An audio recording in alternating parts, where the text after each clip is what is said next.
We moved here in 1975 and had the great pleasure of buying a great old house, the parsonage for St. Thomas Episcopal Church on the corner of Prospect and Fenimore. Almost the first person I met was Gloria Fritz. And it was when she ran the IMC, the Instructional Media Center, at the high school, and I was doing art on tour for the elementary school of Mamaroneck Avenue where my kids went. Anyway, Gloria and I really hit it off, and she was doing oral history, and I did some interviews on tape recording, and we had such a great time. Anyway, she was just a treasure and still is. So, fast forward, having moved here in '75, the beach at Harbor Island, you could not put there was no room for a towel if you didn't get there in time, and the swimming was great, and we loved the tennis courts. We thought we were from New York City. We thought we died and went to heaven, this private club, which is our village, Anyway, so, we just had a wonderful, wonderful time. But gradually when the beach started closing, it was a very big downer for us. We didn't like that at all. So we got a boat and we were out swimming off the Sound and out off the village. And so I don't know what year, but I started Concerned Citizens for Harbor Island, and Gloria was one of the first people who joined this radical little group that was fighting for clean water. And June and the Ottingers are here tonight. This is such a kind of connecting the dots.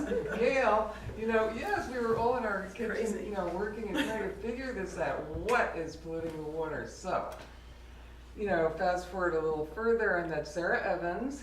We were on Phil Trifoletti's Water Quality Committee. Sarah, come up here, But anyway. Sarah, do you want to talk about the Marine Center? Yeah, very briefly. This is what Gail, gave me the nudge, and I was gonna kind of tiptoe out. I didn't intend to do any of this, but here we are, and there's so much interest in the park, and so, I was given permission by the mayor to, I wanted that little brick building that you talked about, which was the original sewer plant, and I said, I want that little building. That's the little building that could, because I wanted to live there myself. Actually, that brick building, it's so cute, and with by the harbor master's office. Yes, yeah. And we know the harbor master's building before it was encased. It was brick, just like that. It was. But in any case, so I've been at Sarah Evans. This is Sarah Evans, and when we had the go-ahead to start something in the park for marine education, we wanted to make sure people knew that things live in the water. I didn't turn around to see who spoke, but someone did say that there were crawling crabs and things in the harbor. Hermit crabs, right? So in any case, Sarah and I, with no clue really how we would get it going, just started this little thing.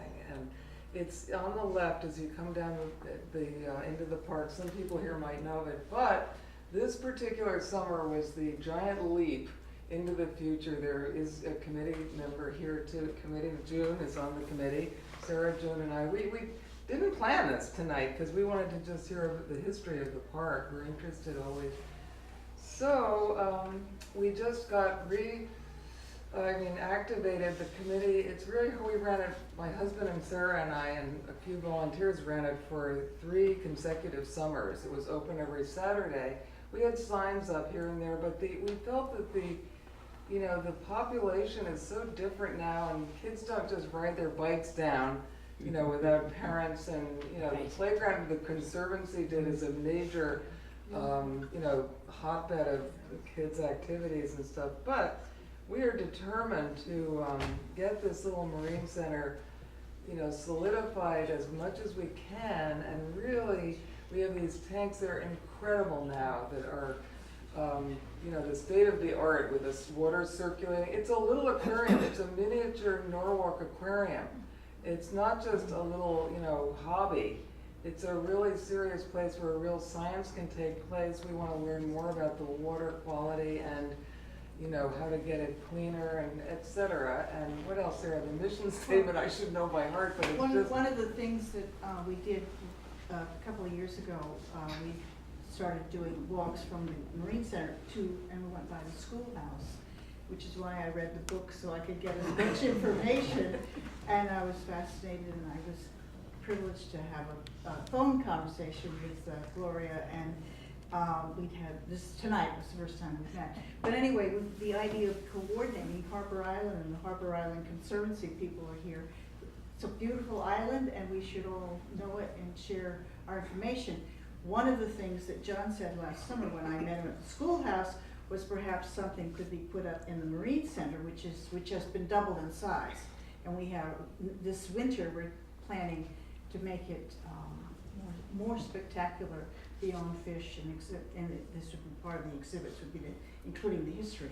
And the birds, you know, Harbor Island Park is on the flyway, and we happen to have met a woman who lives in the village who takes photographs of birds from her kayak.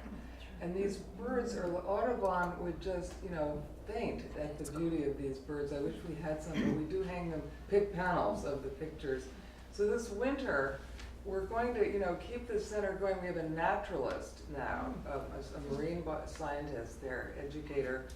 She will be with us next summer as well, but she's going to lead, you know, and be involved with this winter bird walks. And so I'm just going to, you know, put that word out. That's going to keep a little interest, generating some interest. It's a very new thing, and I feel it's like the starting gate now. And really the people with expertise like June and, you know, her husband, they know how to take the ball that I, you know, caught and kind of run with it. You know, it's really exciting.